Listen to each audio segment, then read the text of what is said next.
আপনি কি জানেন সিলেটের এক কন্যা যিনি তার মেধা, মানবতা আর দৃঢ় মনোবলে বিশ্বকে তাক লাগিয়েছেন, যিনি প্রথম বাংলাদেশি, প্রথম এশীয়, প্রথম মুসলিম এবং প্রথম নারী হিসেবে নেতৃত্ব দিয়েছেন বিশ্বের অন্যতম বৃহৎ মানবাধিকার সংস্থা অ্যামনেস্টি ইন্টারন্যাশনালকে। আমি রুবেল আহমেদ শুভ আমার প্ল্যাটফর্ম সুরমা নাট্য থেকে আজ তুলে ধরছি সেই অনুপ্রেরণার গল্প, যিনি একাধারে বাংলাদেশের মুখ উজ্জ্বল করেছেন আর বিশ্বে মানবাধিকারের বার্তা ছড়িয়ে দিয়েছেন। তিনি হলেন আমাদের সিলেটের কন্যা আইরিন খান। আইরিন খান জন্মগ্রহণ করেন 25শে ডিসেম্বর 1956 সালে। তার পৈতৃক নিবাস সিলেট জেলার দক্ষিণ সুরমা উপজেলার সিলাম ইউনিয়নের বিরাহিমপুর গ্রামের ঐতিহ্যবাহী জমিদার পরিবারে, যা পরিচিত ডাক্তার বাড়ি বা কমিশনার বাড়ি নামে। তিনি খান বাহাদুর ডাক্তার আসদ্দর আলী খানের প্রপৌত্রী এবং সিকান্দর আলী খানের কন্যা। ছোটবেলা থেকেই ছিলেন অসাধারণ মেধাবী ও দূরদর্শী। শিক্ষার জন্য তিনি ইংল্যান্ডে যান এবং ভিক্টোরিয়া ইউনিভার্সিটি অব ম্যানচেস্টারে অধ্যয়ন করেন। পরে মার্কিন যুক্তরাষ্ট্রের হার্ভার্ড ল স্কুলে আন্তর্জাতিক আইন ও মানবাধিকার নিয়ে পড়াশোনা করেন এবং 1978 সালে স্নাতক সম্পন্ন করেন। আইরিন খান বাংলাদেশের একটি সম্মানিত ও ঐতিহ্যবাহী পরিবারের সদস্য।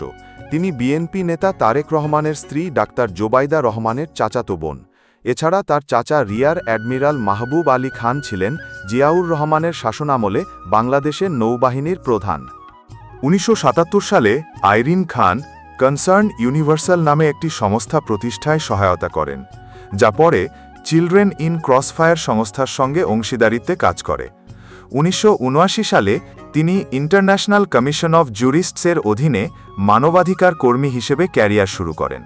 পরের বছর 1980 সালে তিনি যোগ দেন জাতিসংঘের শরণার্থী সংস্থা ইউএনএইচসিআরে, যেখানে তিনি দীর্ঘ 20 বছর ধরে কাজ করেন।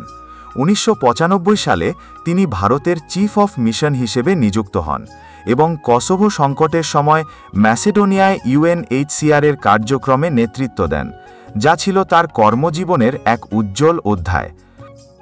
2001 সালে আইরিন খান যোগ দেন অ্যামনেস্টি ইন্টারন্যাশনালের মহাসচিব হিসাবে এবং তিনিই ছিলেন প্রথম নারী, প্রথম বাংলাদেশি, প্রথম এশীয় ও প্রথম মুসলিম যিনি এই মর্যাদা অর্জন করেন। মহাসচিব হিসাবে তিনি অ্যামনেস্টির সংকটময় পরিস্থিতিতে কাজের ধরন পুনর্গঠন করেন এবং বিশ্বজুড়ে নারীর প্রতি সহিংসতা ও দাঙ্গার বিরুদ্ধে বৈশ্বিক অভিযান শুরু করেন। 2005 সালে তিনি মার্কিন বন্দিশিবির গুয়ান্তানামো বে সম্পর্কে বলেন, এটি আমাদের সময়ের গুলাগ। এই মন্তব্যে বিশ্ব মিডিয়ায় ব্যাপক আলোড়ন সৃষ্টি হয়, আর তিনি মানবাধিকারের এক সাহসী কণ্ঠস্বর হিসাবে পরিচিতি পান।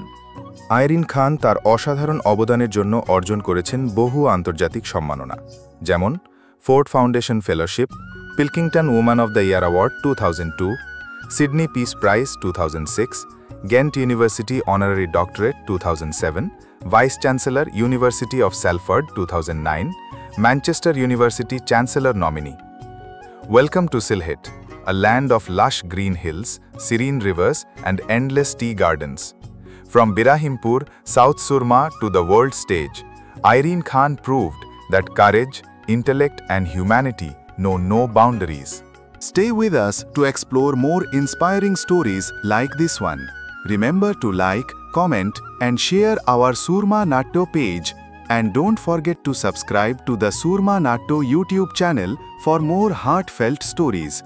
I'm Rubel Ahmed Shubho, and I'll return soon with another extraordinary story from the heart of Sylhet.